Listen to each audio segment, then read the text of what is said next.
Splendid, ego, splendid, hey. Hit it out the park. Hit it with a strike. From the national anthem to the bottom of the night. I've been splendid, ego, splendid, ego, splendid, ego, splendid, hey. You already know what's up. What's that? Another home run. But you know the job ain't done till we hold that trophy up. Hey. What's up, everybody? Welcome to episode 467 of the Talking Friars podcast and YouTube show. Ben Fadden with you here. It is September 13th, 2023. And the San Diego Padres, they just took 2 out of 3 in LA against the Los Angeles Dodgers. The first regular season series that this Padres team has won against those Dodgers since June of 2021. And I believe that series, the Padres swept the Dodgers. And I think that one was at Dodger Stadium as well. So it has been a while. And no, this does not change the season around. This does not put the Padres in the postseason. This does not make the Padres season a successful season. But what it does do, at least part of it, was strengthen Blake Snell's Cy Young case. I mean, that's really what Padre fans have right now. So we'll talk about that. We'll talk about Yu Darvish being shut down. Joe Musgrove still hoping to pitch. Manny Machado being out of the lineup tonight, second time in the last 4 days. Should he be shut down? There's a lot to talk about. Fernando Tatis Jr. and the cleats that he was supposed to wear, I guess. He never ended up wearing those, so we can talk about that if you want as well. But the Padres tonight in the series finale getting the 6-1 win over the Dodgers. If you want to join the show, you can click that link that's pinned up at the top of the chat as always. Love giving Padre fans that opportunity to come on and talk about our favorite team. And if you want to make sure I get your comment or your question, you can use that super chat button there in the chat. I will definitely get to your comments here in a little bit after I talk about this Padres-Dodgers series, hit on the Yu Darvish topic, probably go to the chat, then talk about Musgrove. So we'll be going back and forth tonight. Just a reminder, before we get going here, you can use my code TalkingFriars for $20 off your SeatGeek order, and visit BreakingT.com, the link in the description for some great San Diego sports swag, Padres, Aztecs, Wave, some great shirts and sweatshirts there. And FOCO, click the link in the description for that as well, some great bobbleheads and Padres collectibles as well. Okay, I want to start with tonight's game because it obviously just happened. Padres win 6-1. Great offensive night, I thought, for the most part, right? Campy has a big 3-run jack. Tatis a couple runs driven in. Juan Soto takes a ball that was right down the middle of the plate, hits his 30th home run of the year. When that happened, I was like, oh, 30 home runs. I guess I didn't realize how many home runs Juan had already hit on the season. So congratulations to him. But I don't really care too much because it doesn't mean anything. The season's over. But Blake Snell, I could say the same thing about Blake Snell. Like, I don't care. The season's over. But Juan Soto's not in, like, an MVP race. You know?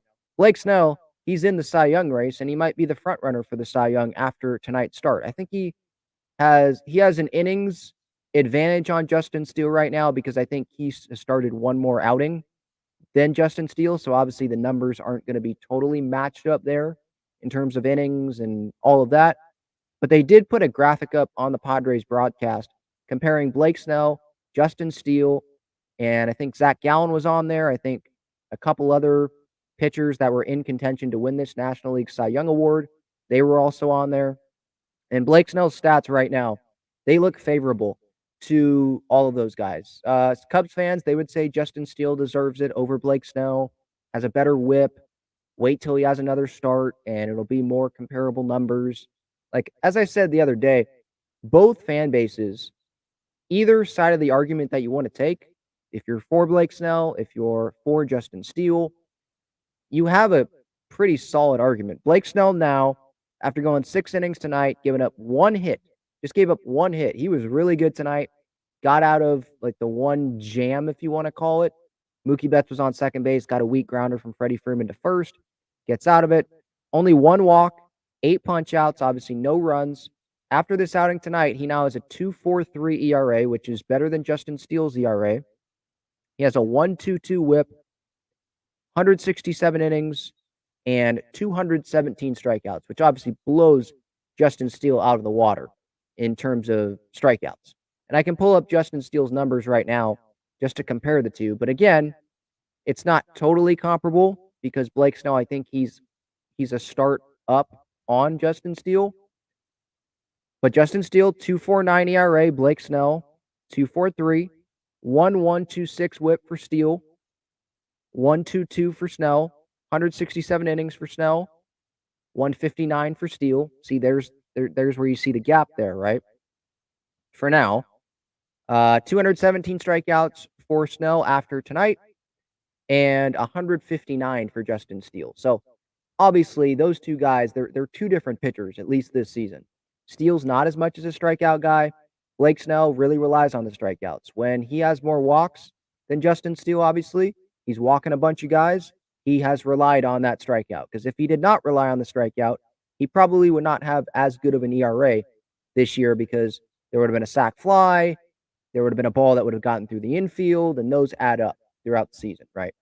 But yeah, Blake, I mean, he's putting himself in good position to win this Cy Young Award. Again, there's some Padre fans out there. I think I said this on my pregame thoughts today. There's some Padre fans out there that aren't going to care about this. They don't care. Padres didn't make the postseason. The season's a failure. And they know Blake Snell's going to leave in free agency anyway, so who cares? And I kind of want to lean that way because I don't feel like super emotionally attached to Blake Snell because I think he's going to leave in the offseason. So it's like, I mean, Padres not going to make the postseason. It would be different if they're going to be in a postseason, right? And they're like the Cubs fighting for a postseason spot. That would be different. But here it's like, I mean, it almost makes you feel worse. Blake Snell's having this Cy Young caliber season, and the Padres are going to be sitting on the couch on October 2nd. They're going to be golfing, you know? It's like, wow, what a waste. What a waste of Josh Hader's season. Didn't trade him, and you just didn't win. What a waste of Blake Snell's season. Didn't trade him, and if you were going to keep him like they did, just didn't win. What a waste of Ha-Seong Kim's season. I mean, just the starting pitching ERA, one of the best in baseball. Just what a waste of a season. And I talked about this with Jim Russell, obviously, on the show earlier this week, and you can check that out on podcast platforms and on YouTube. But it's just like, what if I told you all of these great things would have happened and the Padres would still be a non-playoff team, right?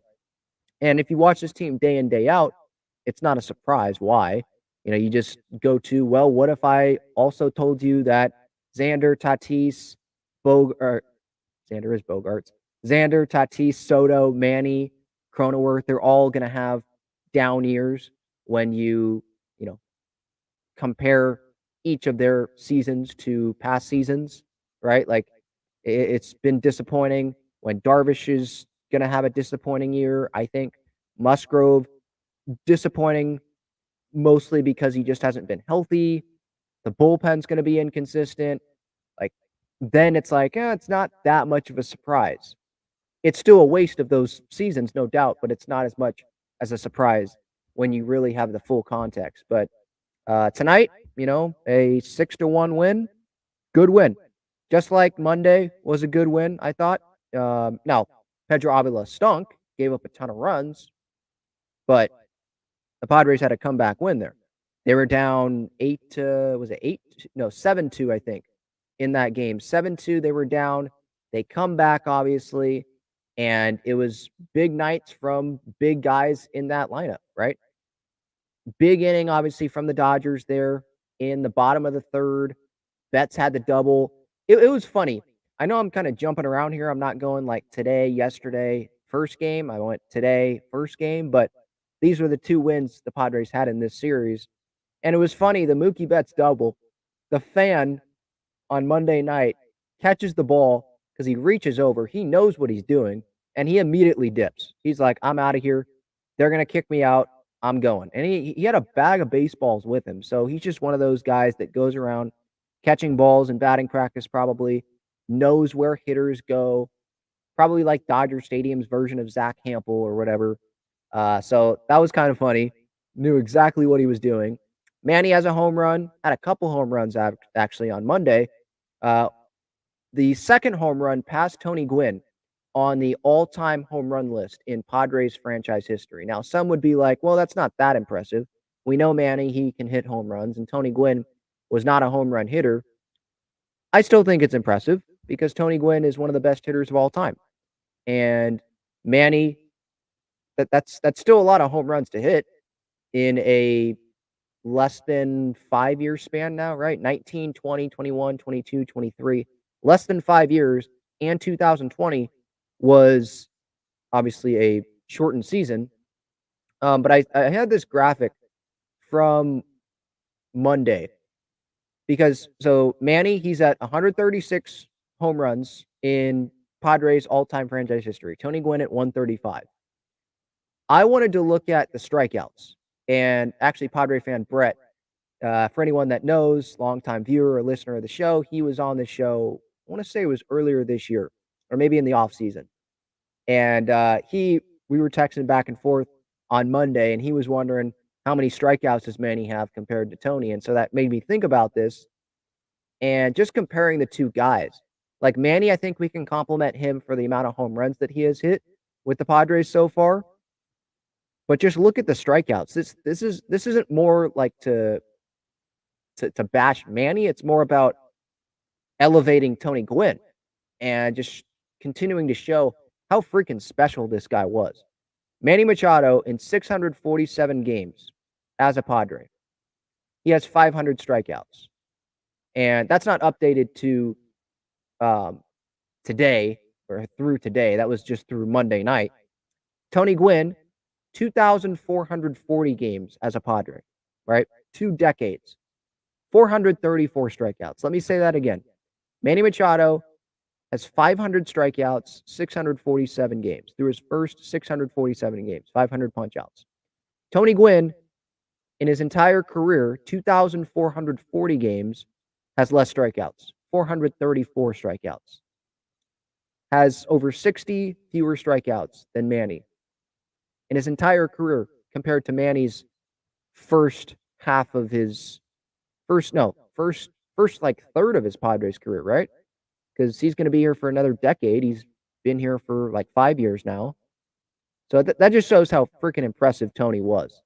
And for anyone that was fortunate enough to see him live and watch him live, hopefully you never took that for granted, because I sure wish I was able to watch that guy live, be able to do his thing. Man, that just watching things back, really, really impressive, obviously. So that was an interesting stat from Monday. But yeah, it was a good overall performance, and you could say it was the Padres' best win of the season on Monday night, with the comeback that they had. Juan Soto with the big home run, his 29th home run of the year, before obviously hitting his 30th tonight. Big home run, made it 10-7 in the top of the ninth there. Huge bat flip. And he stared at that thing. Had a lot of fun rounding the bases, obviously, and it was a good win. I'm not going to say it was the best win of the Padres season. I get it. The comeback was great, but I'm talking about overall best win. The one that comes to mind for me, I think it was July 4th. Shohei Ohtani on the mound for the Angels, Joe Musgrove on the mound for the Padres. Yes, the Angels are not as good as the Padres, and Mike Trout, I believe, had already exited that series before that game. But, Musgrove, he outdueled Shohei. Crony and Bogarts, I believe, hit back-to-back home runs in that game. It was just a really solid all-around performance. I think it was a better all-around performance than this Monday game against the Dodgers. They got down in a 7-2 hole, right? So, good comeback win, one of the better wins of the year. But I think I'd put the Angels one ahead of that. It was at home, July 4th. Again, Musgrove, Ohtani. It was really hyped up. I'd go with that. But at the end of the day, both wins ended up not mattering because the Padres aren't going to be a postseason team. That's what's sad about this, right? It's not like Monday's win, tonight's win. You can sit here and say, oh, well, those wins put the Padres in front of the Dodgers in the NL West. Those are going to be huge at the end of the year. Those wins put the Padres in a postseason spot, or those wins put the Padres at home field advantage in the wild card, or something like that. Can't say that because the Padres aren't going to be a postseason team. So, unfortunate. We'll get to actually, I'll just touch on it now, actually. Yeah. So Manny. Sometimes it's like, just shut it down, just realize the situation. He told reporters after Monday's game that he is considering having the elbow surgery in the offseason. He's considering shutting it down this season. And obviously, in the series finale here against the Dodgers, he sat. He also sat on Sunday against the Astros. So that's 2 times in the last 4 days that Manny Machado has sat. And that's entering an off day before the A's series. So if the Padres were in this, would have Manny played? Probably. But he's sitting here. So that should tell you, like, okay, just shut it down. You're obviously not good enough. And Bob Melvin is okay with sitting. Manny is okay with sitting, or else he'd be in the lineup. He would find a way to be in the lineup. If he truly thought he needed to be in the lineup and the Padres were in it, he probably would be in the lineup, because he has continued to fight through some serious injuries with the Padres. So it's over. Shut it down. But he says here via Kevin Acee, yeah, we'll see. I mean, we'll see what happens about him playing. As of now, I'm playing. Got to go out there and try to win some games and just keep doing what we've been doing. And what I would say about that is, just keep doing what we've been doing. You mean losing games, not playing good enough, not being a postseason team? That's what you're going to continue doing. Possibly hurting yourself more. That's what you're going to continue doing. Try to win some games. For what? I know the competitive juice is in there, right? Like, you're trying to win. Every time you're on that field, you're trying to win. And I'm not saying the players on the field shouldn't try to win. Of course they should. It's their jobs, right? And Manny, it's his job to suit up every day and play. But this isn't a situation where he's a free agent at the end of the year. The Padres have already signed him the extension. He's the Padre for the rest of his life, for the next decade plus. So the Padres, they need to have that thought in mind. The season's going nowhere. You have a 0% shot of winning the World Series. Literally, Fangraphs has them at a 0% shot to win the World Series. What is the point in Manny continuing to play? He talks about the elbow surgery.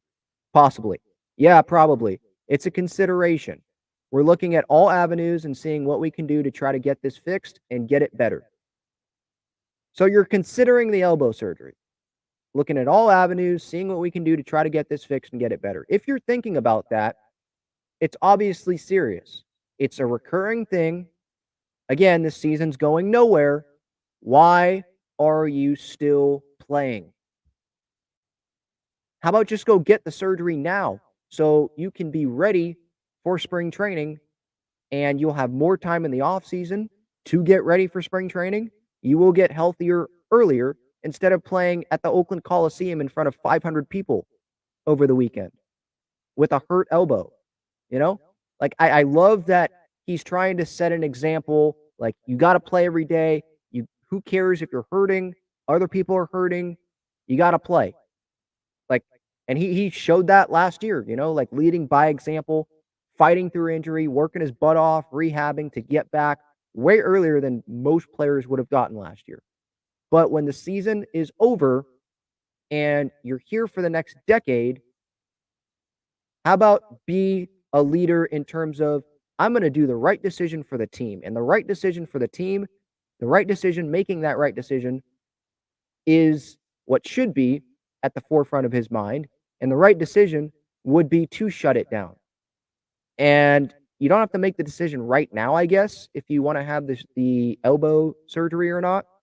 But if you're going to have it, I mean, I'd prefer him to have it now than once the season ends, because you're just delaying when you'd be ready to fully off-season train with that elbow, right?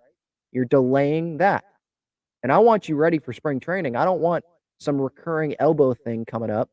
Oh, he's experiencing elbow pain in spring training, so we're going to shut him down for a few days. I don't want to hear that. Like, we need Manny Machado. Padres fans, the Padres organization, Bob Melvin, if he's here in 2024, who knows about that? We need Manny Machado. And some might want to bash him and, oh, he's had a bad season. Oh, it was a bad contract.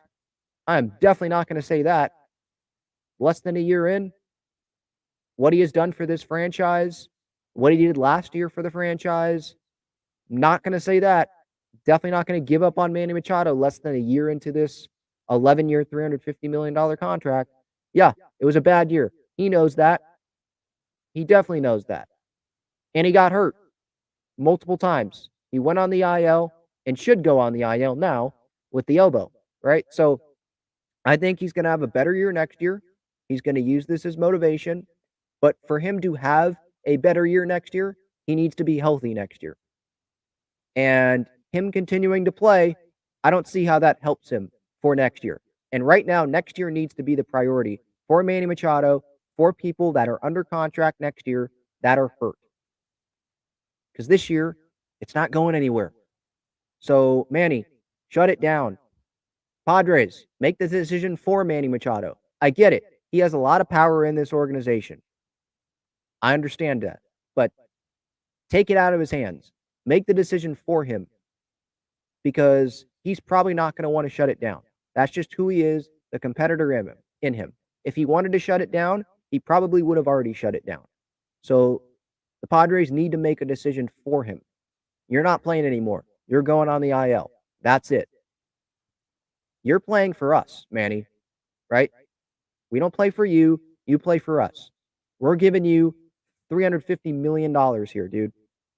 I think over $500 million in total with the Padres. So listen to us. You're going on the IL. Season's not going anywhere, and that's that. That's what it needs to be with Manny Machado right now. That's just what it needs to be. All right.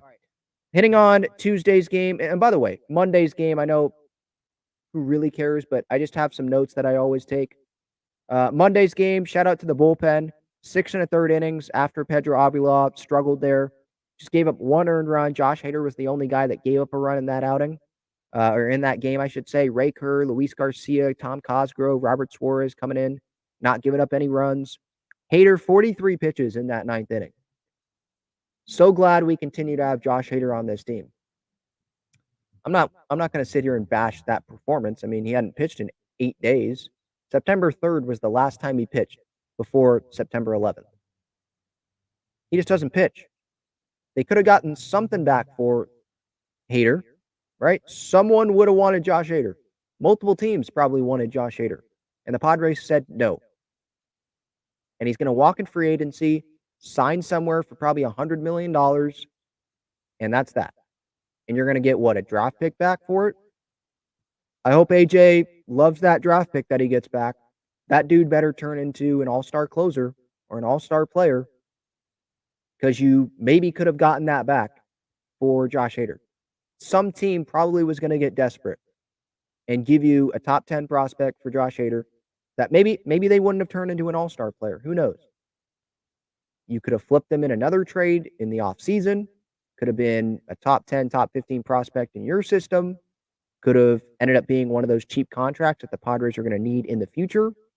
Who knows? But, I mean, we're not going to know, because the Padres ended up not making those moves that I thought should have been made. Trading Snell, trading Hader before the deadline. But yeah, 43 pitches on Monday. So we're probably not going to see Josh Hader for another couple weeks. So don't hold your breath on that one.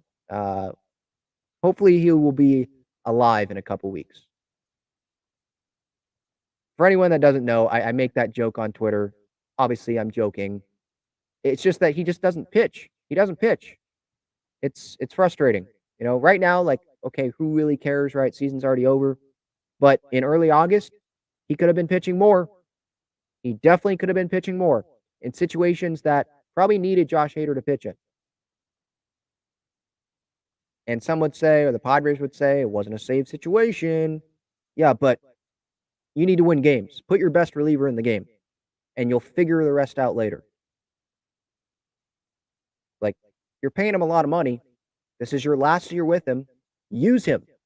And the Padres have not used him enough this season, in my opinion. All right, Tuesday's loss. That sucked yesterday. Padres lose 11-2. Michael Wacha, 4 innings, 7 earned runs, 3 walks, 3 punch-outs, 2 home runs allowed. Fastball left it over the plate a couple times. Freddie Freeman got him extended on that one. Will Smith, that ball was a meatball. Talk about a ball right down the middle. Holy cow. He could not have placed that ball any better. Just right down the middle. Here you go. Fastball. Homer, dead center. So, yeah, that was not a fun night. And Michael Wacha, I mean, is it the worst thing in the world that Michael Wacha doesn't pitch that great here at the end? Maybe it creates question marks among Padre fans and Padres in the front office. Should we give Michael Wacha $16 million a year on these club options? Because I think he would go make more in free agency, even if he does struggle here at the end, because he had a sub-3 ERA almost the entire season. I don't know what his ERA is at now. Let me see here. 3.43, but I think he had a sub-3 ERA for most of the season. So I think he could get more than $8 million or whatever the player option is for next year on the free agent market. Maybe he wants the years, though. And if he takes the player option in the offseason from the Padres, there's 2 more player options, I believe, after that.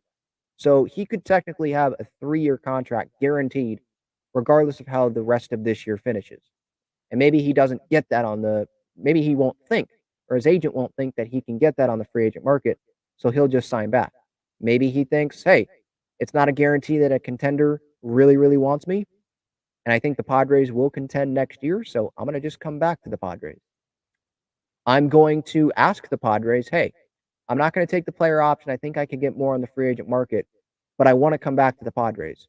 Is there a way we could work out something where it's a 3-year deal still, and I get a little bit of a raise on that player option? I'm not asking for $16 million like the club option, but give me something in the middle. Is that fair? Maybe that's what the Padres and Michael Wacha end up deciding on doing.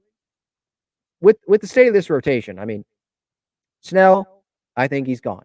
Lugo could be gone. Darvish, Musgrove, injury questions, right?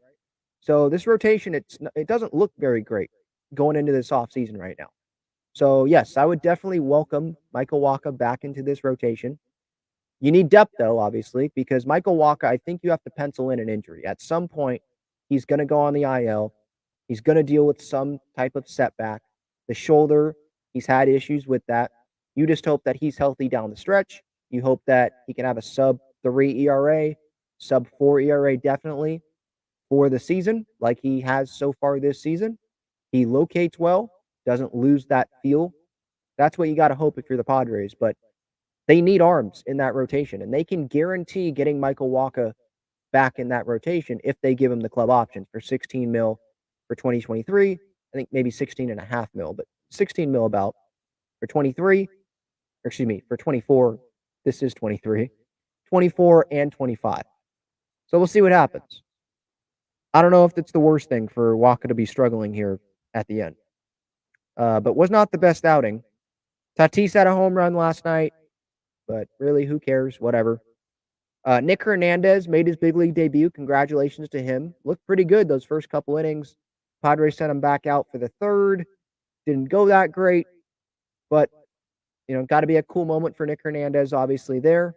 Striking out, I think he struck out Freddie Freeman, struck out Jason Hayward for his first big league strikeout. So that's a moment that he's not going to forget, right? So good job out of him there, first couple innings against the Dodgers last night. And then I'd be dumb not to mention this. Trent Grisham, 4th inning, bases are loaded. And was this the difference in them winning or losing? No. I mean, they lost 11-2, okay? It's really not that big of a deal, but it was a talking point. Trent Grisham, bases loaded, 4th inning, no outs, I believe, down 4-0, and he bunts. He gives the Dodgers an out.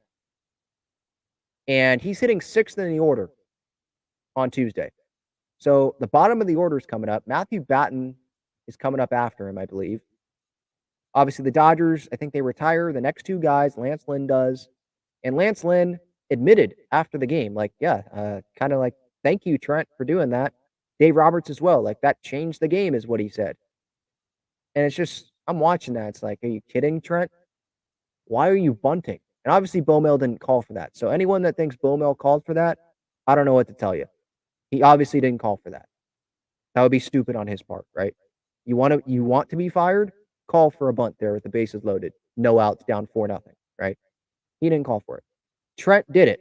He saw the third baseman back, I guess. Bomel tried to defend it in the post-game presser and all that because that's just what he's going to do. Defend the players, right? But just a terrible decision. I mean, seriously. Now, I'm definitely not going to go as far as Jim Russell did, who obviously joined the show earlier this week. Talk about a hot take. Jim said Trent should be DFA'd immediately. And that's a dumb take, in my opinion. I mean, come on, Jim. He should be DFA'd. There's been some bad things that have happened this year for the Padres, and there have been no repercussions for those things that have happened. So Trent Grisham in a meaningless game, him making one bad decision bunting with the bases loaded, it scored a run, by the way. Him doing that, he should be DFA'd. I mean, come on. I think he still has multiple years of control left on his contract. And I get it. He strikes out a lot. Not great offensively. Bottom of the order. A lot of the time feels like it's just a hole in the order. I get it. But DFA'd, come on. He still deserves to be in the major leagues just based off of his defense. And some will say, oh, I don't care about defense. You can find someone else to do that. Can you? You can find, I think Jim said, I forget if it was on the wrap-up show last night or on John and Jim today. He said you could find 50 other people that could do that same thing. No, you can't. You can't. You might not like Trent Grisham, but he is a valuable player at the big league level in center field. You might not like that, and you might not want to hear that, but he is. So maybe the Padres, they have Tatis go to center field. They bring in a power-hitting corner outfielder next year, and Trent ends up just being a bench player and can come in defensively for Soto, for the right fielder, whatever. You can have Tatis go to right, Grish go to center late in games, like Manny Margot did at one point. Like, okay. But Trent does have the power potential. You go look up his baseball savant page, which I'm looking at right now.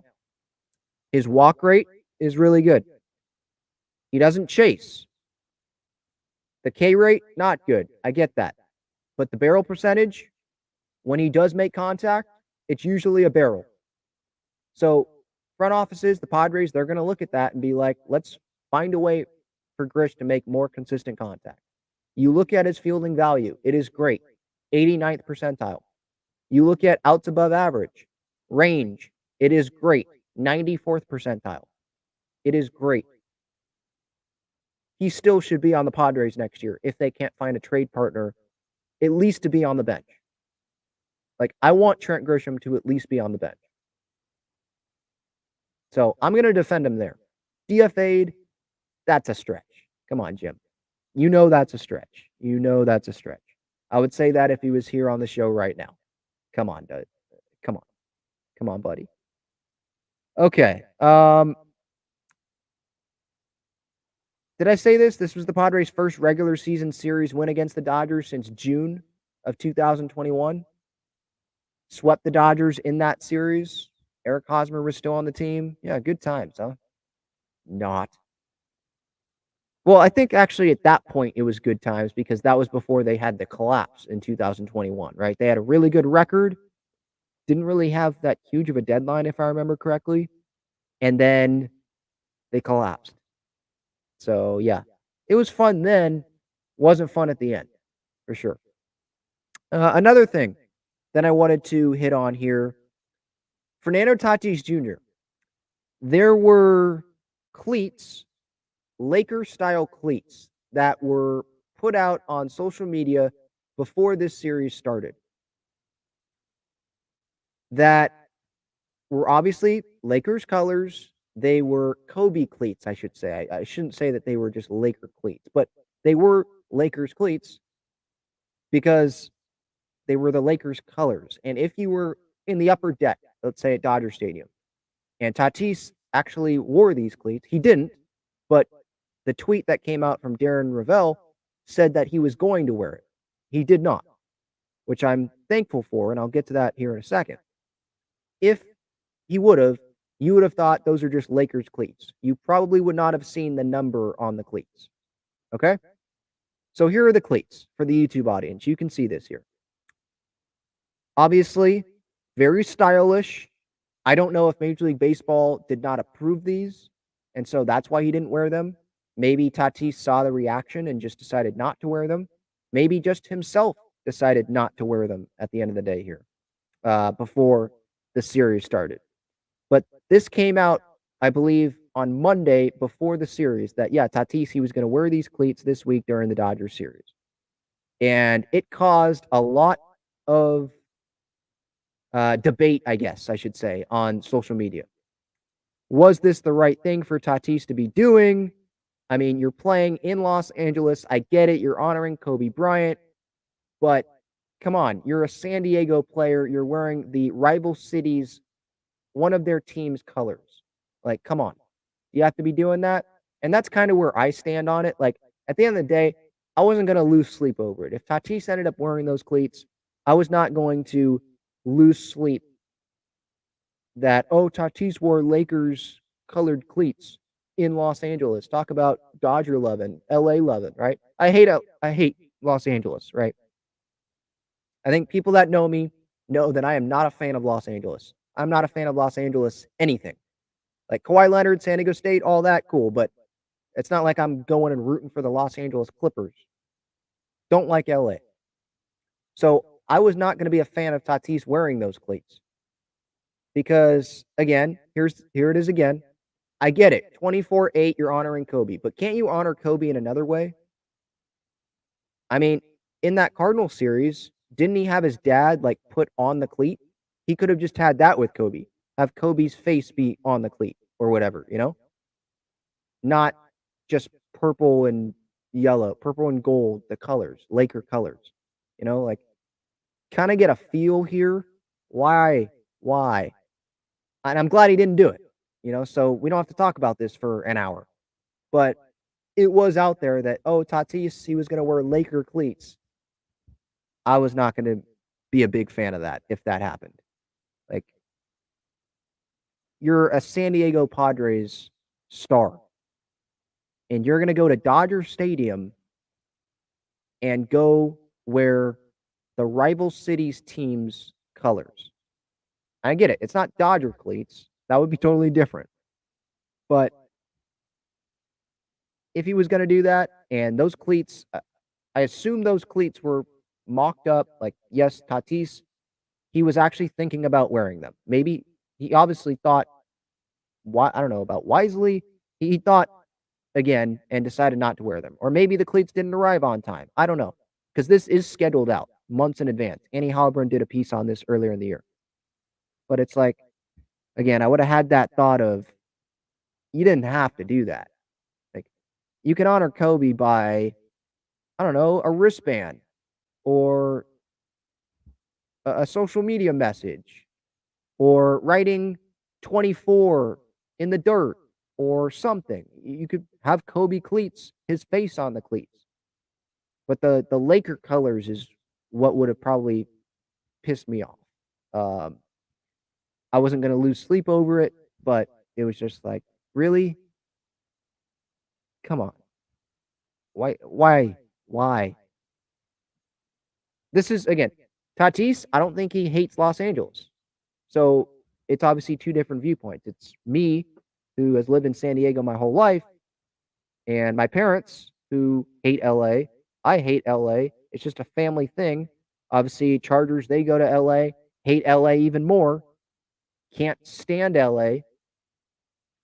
And it just transitions to other sports. Obviously, hate the Dodgers, hate the team that left, hate everything, right? That's just the way it is. And so when I see a San Diego player potentially wearing that city's colors, that's going to irritate me a little bit. But again, it didn't happen. So it's not that big of a deal, not the end of the world. Even if he did wear them, it's cleats at the end of the day. Like, what I care about most is the Padres winning games, right? And it just didn't happen this year. So it would have just been another thing to complain about, right? That's what it would have been. Okay. All right, I want to hit on Yu Darvish being shut down here after this. Check out Gaglione Bros' famous cheesesteaks and garlic fries on Friars Road. You can visit their website, gaglionebros.com, for their entire menu and enjoy their cheesesteaks and fries at Petco Park and Snapdragon Stadium as well. All right, so Yu Darvish, it was announced during this Dodgers series that he has been shut down for the season. The update there, stress reaction, not a fracture, stress reaction, but it could turn into a fracture, I should say. So what the Padres are doing here, and I think it's the right decision, they are waiting 5-6 weeks. Darvish is going to wait 5 to 6 weeks before they know if surgery is going to be needed. It doesn't seem like surgery is the likeliest thing to happen here, but he has been through this before where I believe he had surgery. Took him a little bit with the Cubs to get back to being effective. So maybe that's what's in store here with the Padres and Yu Darvish. And if that's the case, that's more questions about the rotation. How is Yu Darvish going to look when he comes back? What's going to happen here? More trouble, more depth probably needed in the offseason. So hopefully that doesn't happen. I gave more of a reaction to this in a separate video on YouTube, so you can go watch that if you missed it. But look, it's the right move, right? Darvish, disappointing season, I think. He had some good outings, no doubt about that, but it was a lot of inconsistency, I thought, from Darvish. And I think he would, if he was evaluating his season, I think he'd say it was a disappointing season. He didn't reach 1 win above replacement. He had an ERA above 4.50, didn't make 25 starts, less than 140 innings, didn't get anywhere near 200 strikeouts. And I know 200 strikeouts, that's hard to do, right? But you look at, let's say, last year, for example, right? And the workload that happened last year. He almost got to 200 innings last year. He's not even close to that this year. The strikeouts, 3 away from 200 last year, not even close to that. He got 1 away from 200 strikeouts in 2021. So, first year of this deal, right? 5 more years after this, almost $80 million. It's not a good start to this deal, for sure. Am I concerned? I'd be lying if I said I was definitely not concerned at all. Musgrove, I'm at that level where I'm not concerned at all right now. And I might end up being an idiot for that, but right now I'm not concerned at all with that. I think that's just shut him down for this year, and we'll get to him in a second. With Darvish, it's different because of the age and the innings that are on that arm, the fact that he has dealt with this before, and there was a surgery, I believe. I think that's what Dennis Lynn said. There was a surgery involved in this before, and it took him a little bit to get back. He's 36. So I know I'm not getting younger. No one's getting younger. It's just not how it works. But you know what I'm talking about when I say he's not getting younger. He's not in his second or third year. He's probably not in his prime anymore. He's definitely on the back nine. And I think that there's still effective Yu Darvish in there for sure, because he prepares probably better than almost anyone. He works his butt off trying to improve. If something's not working, he's going to find a way to get better in another area to compensate for that, right? It seems like he's always trying to develop new pitches, always trying to learn. So I think he can still be a good pitcher for the Padres. I'm not saying that he's going to suck for the next 5 years or the next couple years, and the Padres are going to release him because he can't pitch anymore. I'm not saying that.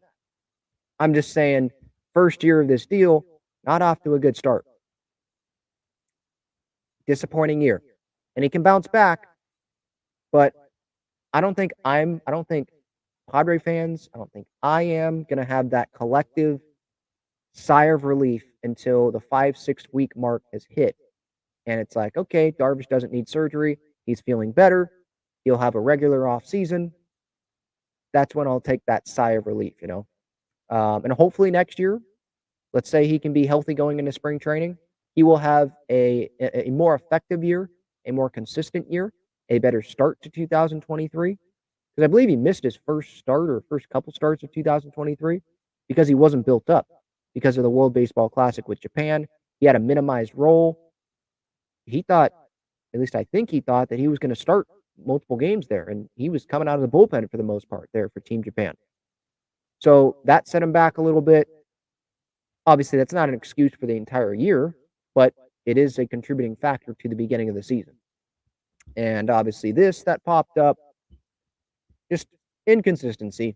So I'm hoping that next year obviously will be better, and he's going to be an important part in this starting rotation, no doubt about it, because there's already question marks going into the offseason if we assume that Darvish and Musgrove are good. Waka, is he coming back? Lugo, is he coming back?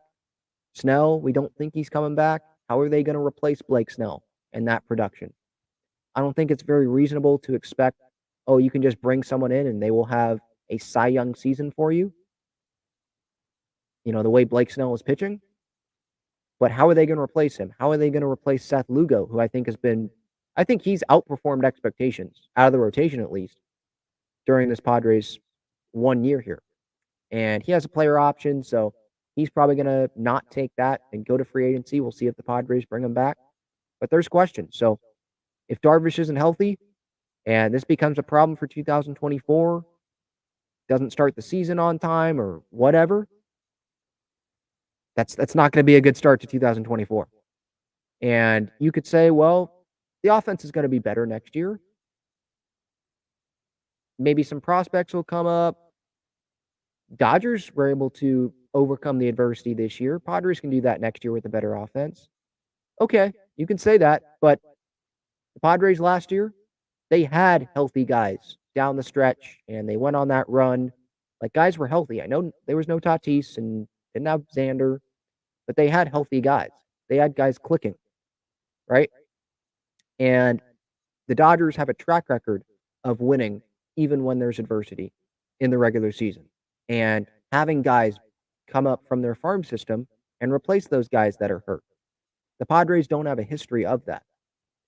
Their history is those guys coming up being disappointments, them being traded somewhere, and those guys turning into better players that the Padres thought they were going to be in San Diego. Instead, they end up being those players elsewhere, in different places.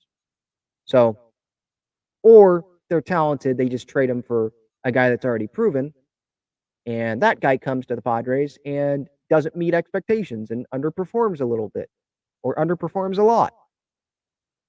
So, yeah, I can't really compare the Padres and the Dodgers and have confidence that guys will just step up next year, because where's the track record of that happening in this organization? The Dodgers, it's different because there's a track record of that, All right. I want to hit on Joe Musgrove. That's another one here. There was a Joe Musgrove update this week during this Dodgers series as well. And Joe Musgrove, he wants to pitch for the Padres again in 2023. One more appearance. It seems like he wants to have one inning at the big league level. And I'll read this quote that he gave to Kevin Acee of the San Diego Union-Tribune. And I definitely understand his thinking behind this.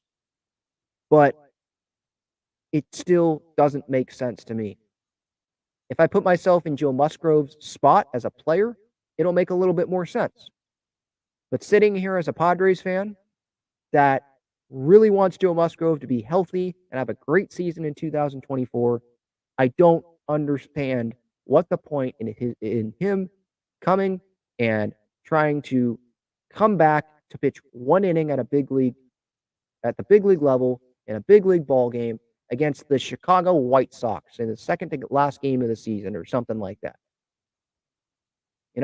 Musgrove says this quote, "I'm obviously very cautious. If anything pops up that doesn't feel right, I'm going to slow it down and probably eliminate that opportunity." So, okay, I like that. Cautious.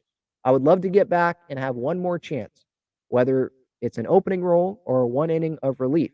I know it's like the risk reward is a big question, but I feel healthy and I'm very cautious of where I'm at. I'm aware of the same things that they're worried about me pushing too much and affecting next year. So I'm in the mindset of taking it day to day still and following the program as it says, with the ultimate end goal of things being perfect and getting one more appearance. So things would have to be perfect for Joe to come back. And maybe they will be perfect, but the perfect thing there is the Padres winning like 15 games in a row, and somehow they're in it. And it's like, yeah, Joe, you could pitch a meaningful inning for the Padres here.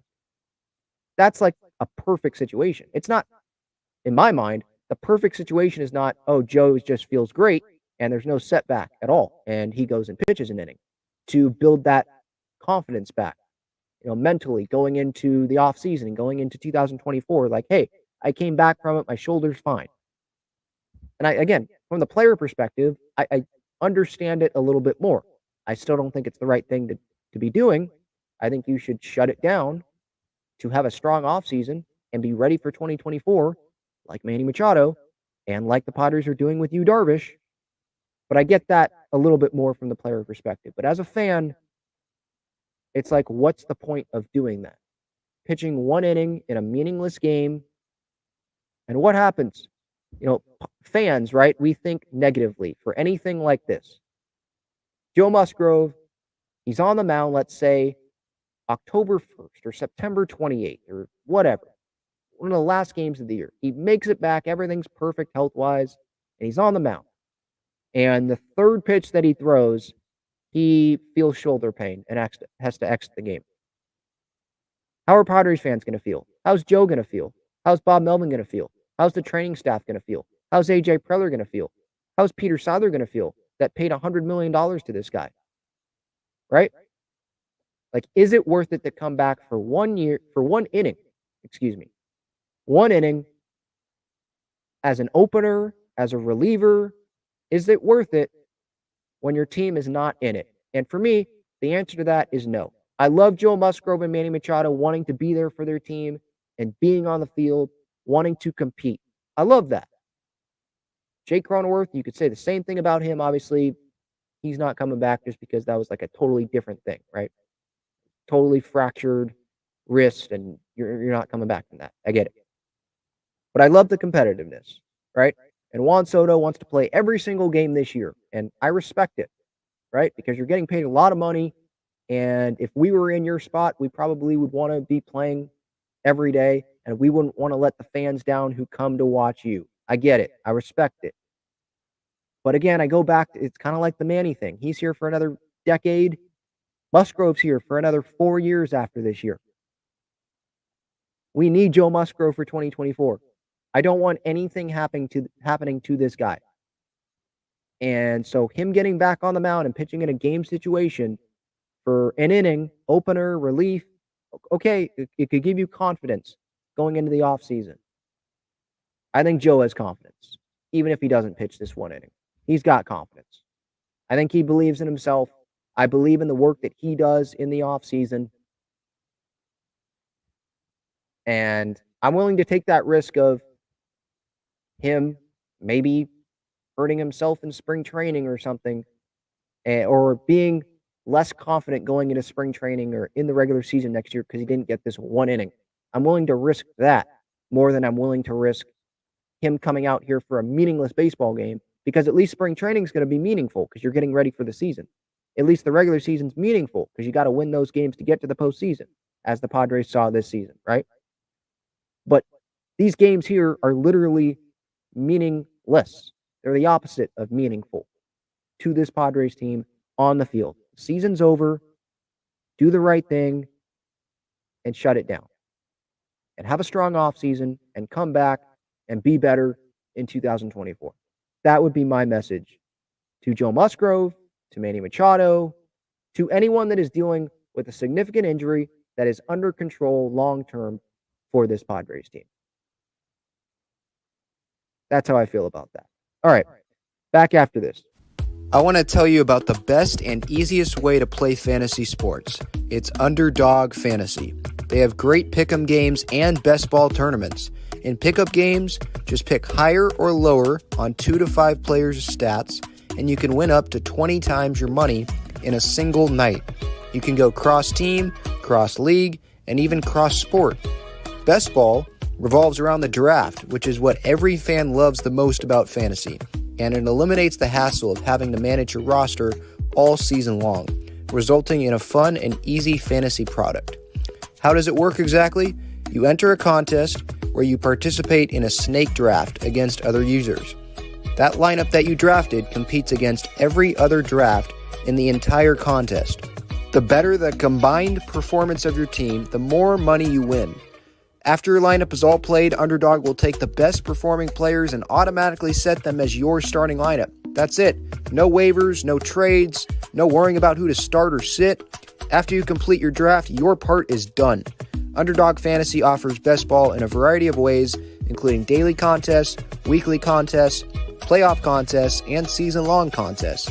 You can either enter into these and compete against thousands of other entrants for huge prizes, or, if you'd like, you can enter into a private draft with friends and family to compete for a smaller prize pool. Underdog keeps it super simple with their easy-to-use website and mobile apps. Sign up now by clicking the link in the description or by using the promo code TALKINGFRIARS, and you'll double your first deposit up to $100 in bonus cash when you make your first deposit of $10 or more. So if you deposit $100, you get $100 free. If you deposit $10, you get $10 free. All right, before I get to the chat here, there was Fernando Tatis Jr., who also had some comments, this time to Dennis Lin, and his comments were about what he thinks is going to happen in 2023. He was very optimistic, and there were a lot of Dodger fans that made fun of this, but I think Tatis is making good points here. He thinks that the Padres are going to have a huge year next year, and that Fernando himself is going to have a huge year next year. Dennis Lin, he wrote this piece. I recommend you go check it out at The Athletic, comparing like Acuna and Fernando. Acuna came back from injury, and he's having a monster year this year, right? Could very well go win the MVP. He's having a historic season. So fun to watch.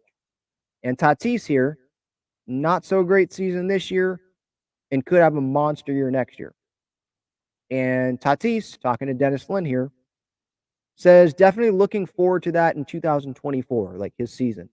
I mean, just being out of the game itself is not easy at all, and it's proven to be good at the game, you need to be playing the game. Simple as that. You can't come out of nowhere and just be the same guy that you've always been.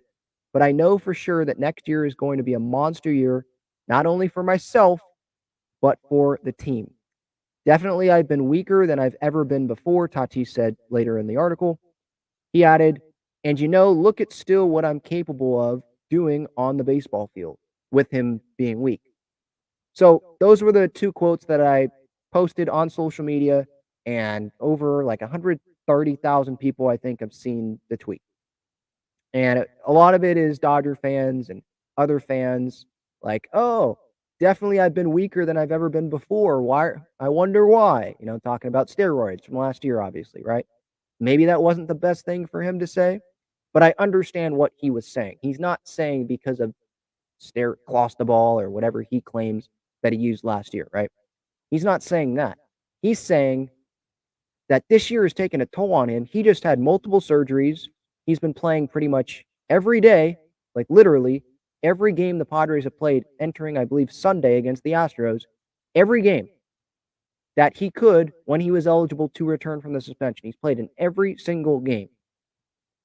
And that was not the plan going into the season. Like, Bob Melvin wanted to rest him way more than he ended up resting him, which was one game on Sunday against the Astros, right? And so he is taxed.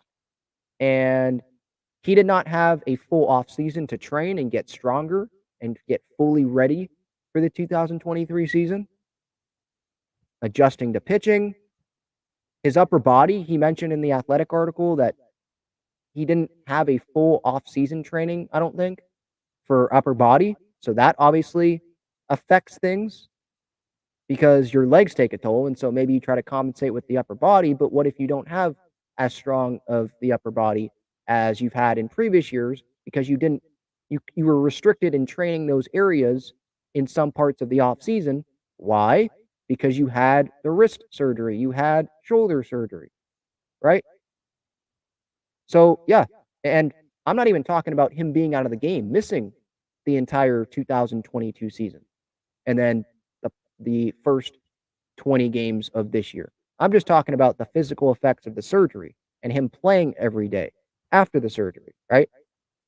So I think he's only going to get stronger. He's going to have a full off season. He's going to have hopefully a unlimited off season in terms of like what he can do, weight room and all, lower body, upper body, all of that. And yeah, as he said here, being out of the game itself, it's not easy at all. You're not going to just jump out of bed and be Fernando Tatis Jr. again. And right from the get-go, from the beginning, it was like, oh, wow, Fernando's back. But baseball's a long season. And it can humble you for sure. You can just go ask Fernando, go ask a lot of different players that have good starts to seasons and then, dog days or whatever. They have that big slump. And then they look at the end of the year and your numbers are down compared to other seasons, right? I mean, you can look at Tatis's numbers here compared to his first 3 seasons in the big leagues. OPS and all that. Obviously didn't play 2022, but this year he has a lower OPS. 2021, 975 OPS. This year through, I think, Tuesday night, 781 OPS. Slugging 611 in 2021. It's 459 this year. 322 on base percentage this year, 364 in 2021, 282 average in 2021, 259 average this year. Like, numbers are down. So I'm hoping that this is going to be a Ronald Acuna Jr. thing. Like, both guys are insane athletes. And I believe Tatis will have a better year next year. And hopefully he sees people on social media still making jokes about him and all that, right? And he can use that as motivation going into next year, win that freaking MVP, and the Padres can be a postseason team in a big part thanks to Fernando next year, and the Padres can win the whole dang thing. Because that would be great. Because he's getting a lot on social media, Dodger fans. There was a Dodger fan, I guess, that threw the PED thing on the field during this series. They're still doing that. Prove him wrong. Go back to being Fernando Tatis Jr., the real amazing 2021 Fernando Tatis Jr. next year. That's what I hope. And so, yeah, I like the quote. Definitely looking forward to next year. And it was I thought it was good reasons. Weaker than he's been, and all the time that he had to miss, all the time that he's been on the field. He's had his shoulder wrapped up a lot post game. When they're at home and you can see the video, he's had his shoulder wrapped up. So I'm thinking it's going to be a good year next year for Fernando. Maybe I'm going to be wrong. I'm not going to predict that he's going to hit like 60 home runs or anything like that. But yeah, another year in the outfield. I think he'll be even better there. He'll be more comfortable. Full season, regular spring training, all of that. So I can't wait. Can't wait to see what happens in 2024 because the season's already over and I just want the season to be done. But also 2024, it's a blank slate. And Tatis, I think, again, with the full off season, he's gonna be better. He's gonna be better. All right, let's get to the chat here. Jung-Hoo Lee says, "What's up? What's up?" Carrie, hello. Hopefully you're doing well. It's like 1 a.m. over there, so props to you for staying up. Antonio, I'm with you. I don't like LA at all. Yeah, that must have been during the Tatis combo there with the cleats. Yeah, not a fan. I've been there once, and that wasn't for like a Dodger game, Padre Dodger game or anything like that. It was actually going up to Staples Center to watch Sparks against the Storm in the WNBA. That was fine. Like, there were some good fans there, nice fans, but I'm just not a fan of LA. I've just been conditioned like that my entire life. Growing up in San Diego, you hate LA. That's why it was weird. Some probably saw it on social media. The quick video that I posted of that, what should I call her? Dodger fan, Padre fan? I don't know what I should call her. But she was wearing a Padre hat, I want to say, a Padre jersey, but she had a Dodger shirt on, and she was like unveiling the Dodger shirt to the broadcast. This was like pregame before I think yesterday's game. And I'm like, what the heck? That's a no-no. That's a crime in my household. Or in my family, that is a no-no. That is not going to happen. You don't do that. You pick one. And if you pick the blue one, you're probably kicked out of the house. That's just the way it is. You know, you're not allowed to have, it's okay. You can be a Padre and Dodger fan. They're close to each other. They're both in California. What if she just loves the state? No, what? No. Go ask Yankee fans. Are you allowed to wear Red Sox stuff? You can be a Red Sox fan too? No. You pick one. You pick one. Logan says, great series win. Yes, it was. Shannon, I'll get to your super chat. Thank you so much. 1 second.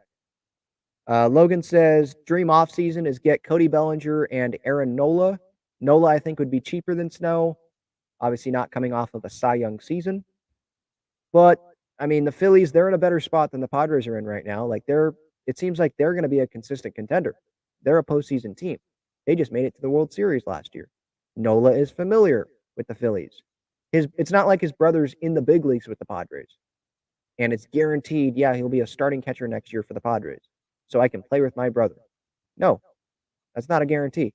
So it's not even like the Padres have that advantage. So I don't see the Padres landing Aaron Nola, but I'd love him. Just looking at the track record, I think he's more reliable than Blake Snell. Innings, he's usually up there in innings.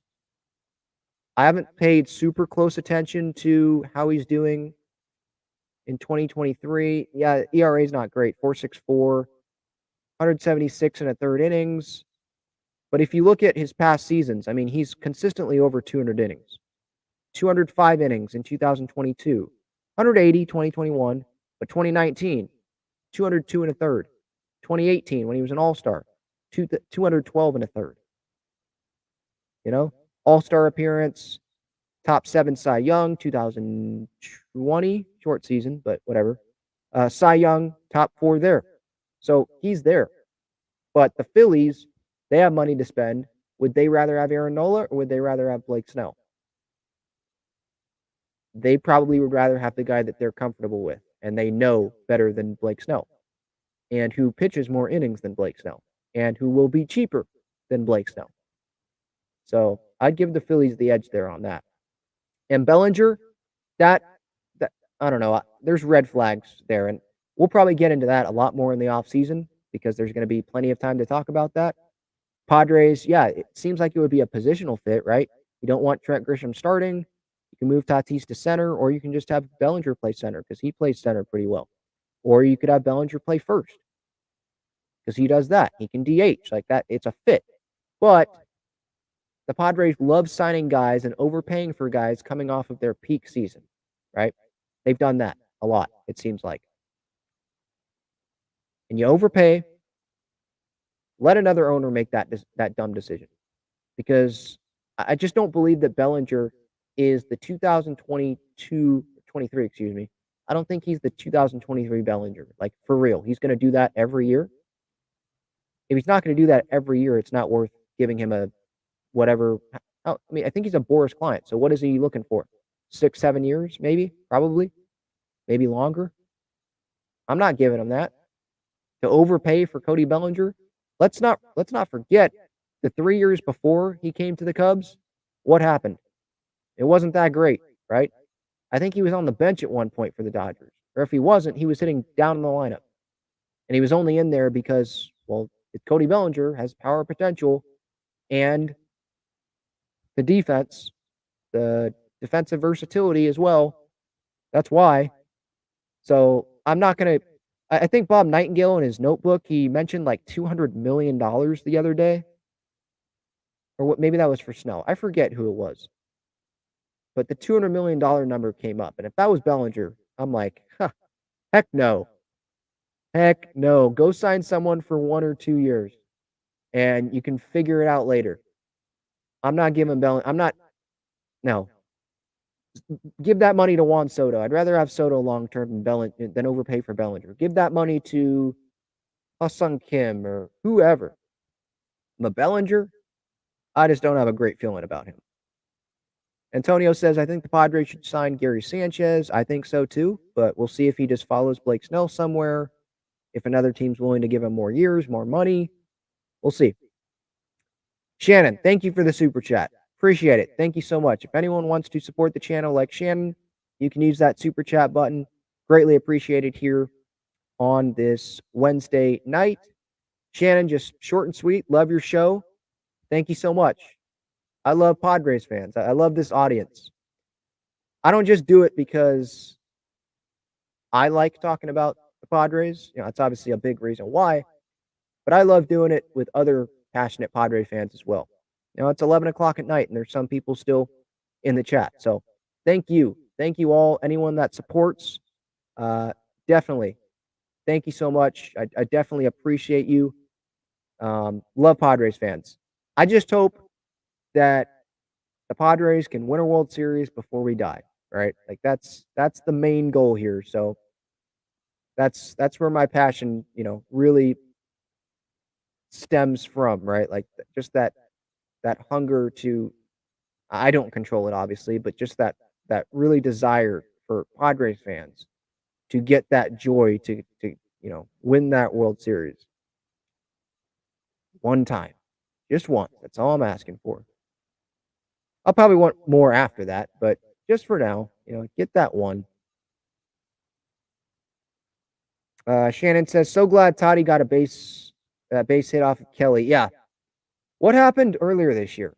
It was, I think Kelly, I think made Tatis go to the ground because he almost hit him. And then, oh yeah, it was, I think he called Tatis a B. Effing B, I think is what he said on the broadcast. I think you could see him like, you could, if you lip read, you could see that. It was at Petco Park earlier this year. So he got the last laugh on the season. But I mean, can't really say much. I mean, the Dodgers, they're the ones going to the postseason. The Padres are not. Joe Kelly's the one that's going to be pitching in the postseason, where Tatis is going to be sitting on his couch, you know, or he's going to be back in the Dominican Republic or whatever. So can't really talk that much crap. Yeah, that's what it was, Shannon. Yep. For the YouTube audience, you can see that comment right there, and that's what it was. Yep. All right. One San Diego sports, or a couple San Diego sports topics that I wanted to hit on. So San Diego State, this weekend, they got a matchup against Oregon State. Oregon State, they're a top 20 team in the country. They're a better team, better offensive team, I think, than UCLA. And we saw that UCLA was a tough task for San Diego State, too tough of a task for San Diego State last weekend. And it wasn't pretty. And this one's on the road. It's not like it's at home. Maybe the Padres, maybe the Aztecs will. That's what happens when you talk about the Padres for an hour. The Padres just, that's the name that you go to. The Aztecs, maybe the Aztecs will be able to catch Oregon State looking ahead. I don't know. I don't see this game being particularly close. I'm just looking at the Oregon State numbers, and they crushed UC Davis, I think, last weekend. Not even close. Something that San Diego State probably should have done to a team like Idaho State or Ohio in the first couple of weeks if we wanted to feel good about the offense, but that's not what happened. So, yeah, don't feel great going into this Oregon State matchup, but hey, it's college football. Upsets may happen, so we'll see what happens there. San Diego Loyal, they also play this weekend. They play Louisville City. That is on Saturday at 4:30. San Diego Wave, they play on Saturday. That's at 7. And San Diego Loyal, I believe there's going to be, I saw San Diego Wave, they posted about this. There's going to be a watch party outside Snapdragon Stadium, I believe, during the Fan Fest, where you'll be able to watch San Diego Loyal before San Diego Wave play. So do that. Buy a ticket to San Diego Wave's match. You can come for that little watch party there and then head into Snapdragon Stadium for that 7 p.m. match. San Diego Wave facing off against Kansas City Current. Kansas City Current, they're, I think, last in the table. So San Diego Wave definitely should win this. And if they do, that will be, I believe, 4 consecutive wins on the season in this regular season for San Diego Wave. And then they'd be going into that really, really exciting Portland Thorns matchup on September 30th. First, the international break, but then the Portland Thorns matchup in Portland. So that will be really cool to watch. But yeah, Saturday, 7 p.m. San Diego Wave, if you go look at the NWSL table right now, they're in first at 30 points. Portland's in second. I believe Sophia Smith still has that knee injury. So Wave have an advantage in terms of health right now. 30 points for Wave. Thorns at 29 in second place. North Carolina 28 points. OL Reign at 27 points. Gotham at 27 points. Washington Spirit at 26. Those are the 6 playoff teams right now if the season ended today. Obviously, it doesn't. Racing Louisville, Angel City, they're still fighting for a postseason spot for that 6th and final spot. So we will see. It's going to be very interesting to see how this plays out. But San Diego Wave right now, if the season ended today, they would not even have to play in the first round. They would then get to host I think they go right to the semis, host the semifinal, and then they would host the championship as well because neutral site, it's at Snapdragon Stadium this year in November. So I cannot wait for that. So we'll see. San Diego Wave, they're in a great position right now, hoping for their 4th win in a row. It would be their 5th match without a loss. Hoping for that coming up this weekend on Saturday. That's what we got, obviously, this weekend. We got the A's and the Padres in Oakland. All right. I think that's going to do it. Talking Friars, episode 467. Thank you, everyone, so much for the time. Padres, they knock off the Dodgers here. Take 2 out of 3 for the first time since 2021 in the regular season. I'll have more clips out, obviously, of the show. So if you missed any parts of the show and you don't want to go all the way back through the live stream, you can probably just go watch one of the clips that I'll put out here over the next couple of days. And then Padres A's coming up on Friday, off day on Thursday, Friday, Saturday, Sunday in Oakland. Probably like 500 fans there. Tickets are probably like $5. So maybe you take a flight up there and go watch Padres A's. We'll see how it ends up going. We'll see if Manny ends up playing. It would be so Padres to beat the Dodgers and then lose the series to the A's. We'll see what happens. All right, Ben Fadden signing off. Thank you so much, everyone, for the time. Have a great rest of your night.